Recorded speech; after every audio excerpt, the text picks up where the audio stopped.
All right, buckle up, everybody, because today we're diving headfirst into a scandal that practically defines the Roaring Twenties. The Teapot Dome affair. Yeah. You've probably heard whispers about it, seen it in a textbook or two, but trust me, we're about to go deeper than ever before. That's right. Teapot Dome itself was this massive oil reserve in Wyoming, tucked away for the Navy, just in case. But some folks, well, they saw dollar signs instead of national security. You know what I mean? Oh, I know what you mean. Yeah. And at the heart of it all, we've got our leading man, Albert Fall, Secretary of the Interior, supposed to be guarding these resources, but instead. He's cutting deals in the shadows, leases Teapot Dome to Harry Sinclair, an oil tycoon, no competition, no public announcement, just a good old-fashioned backroom deal. Red flag number one, right? Yeah. And then there's the excuse, this whole drainage argument. Fall saying oil's leaking out to nearby wells, so might as well just give it to Sinclair. Well, that's what he wants everyone to believe. Critics at the time, though, they weren't buying it.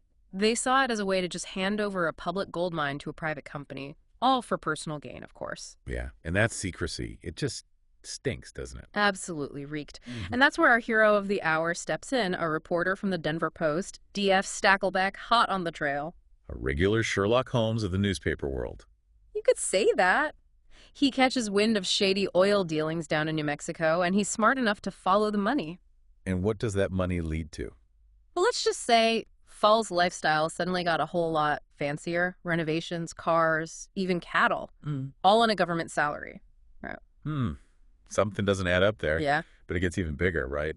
The Wall Street Journal catches the scent, too. Oh, yeah, full-blown media frenzy erupts. And meanwhile, up in Wyoming, we have Senator John Kendrick, not too happy about this whole situation. Oh, he was furious. Imagine someone selling off your prized possession without even telling you. That's how he felt.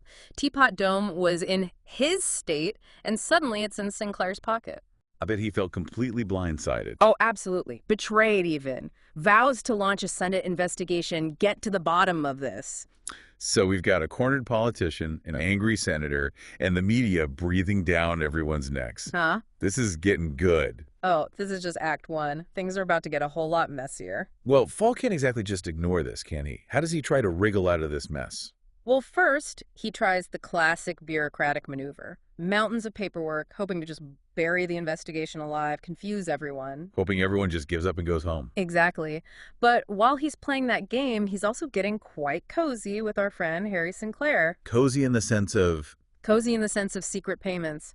Funneled through, get this, his son-in-law. Using the family as a shield, huh? A classic move. Trying to create some distance, make it harder to trace back to him. Smart, but also not so smart if you get caught right. Well, as they say, the cover-up is often worse than the crime. And boy, does it get worse. Because the Denver Post, they decide to up the ante. Oh, they go for the jugular. $1 million blackmail attempt against Sinclair to kill the negative stories. $1 million. That's right. Now that's some hardball journalism. We definitely blurred some lines, ethically speaking. Is it journalism or extortion? But Sinclair, he refuses at first. I guess $1 million isn't that much to a guy like him. Right. But then things get even weirder. We've got Marines involved in a standoff at Teapot Dome itself. Oh, wait, what? Marines? Oh, yeah, it was a whole spectacle. Whoa. Makes Sinclair look even worse, obviously.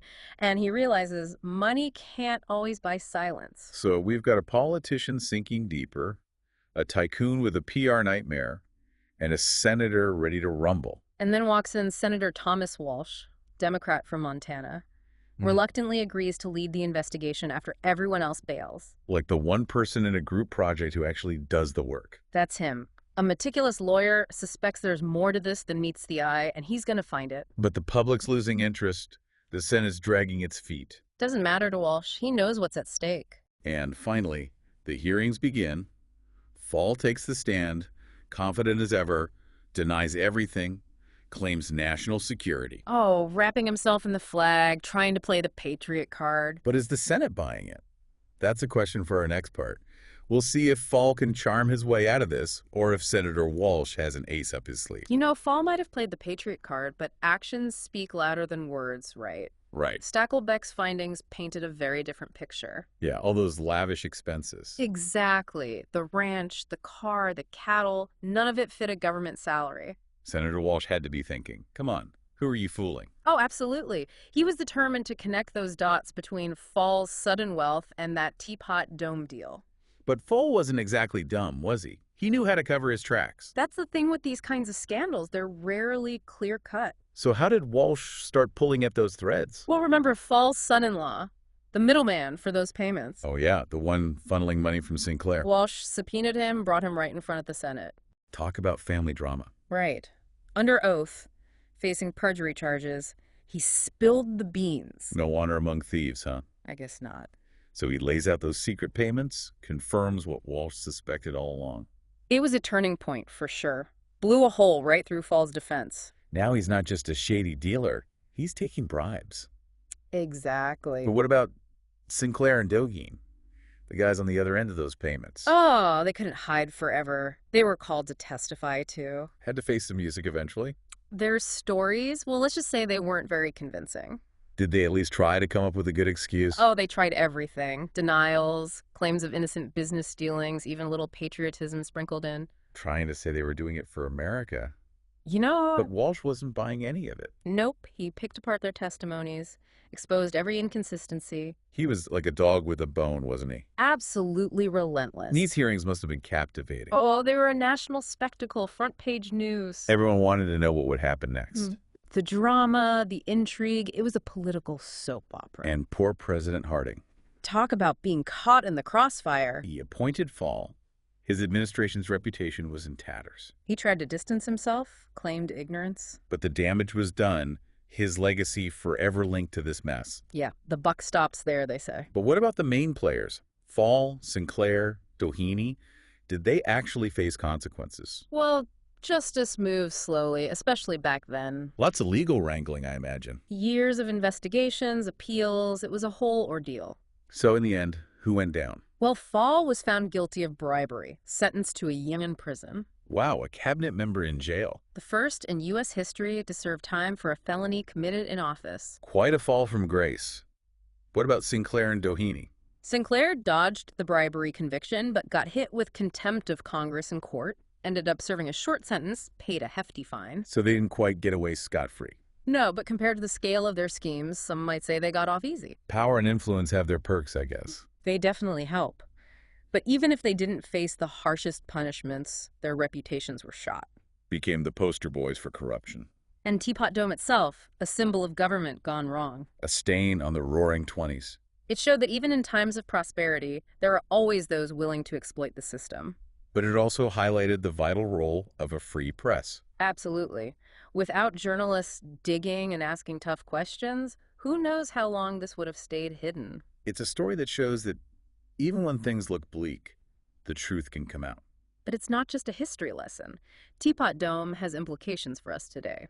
So we've got Fall behind bars, Sinclair and Doheny with their reputations in the gutter, and a whole country wondering who they can trust anymore. Right, but the impact of Teapot Dome goes way beyond those individual players. It's like a ripple effect, right?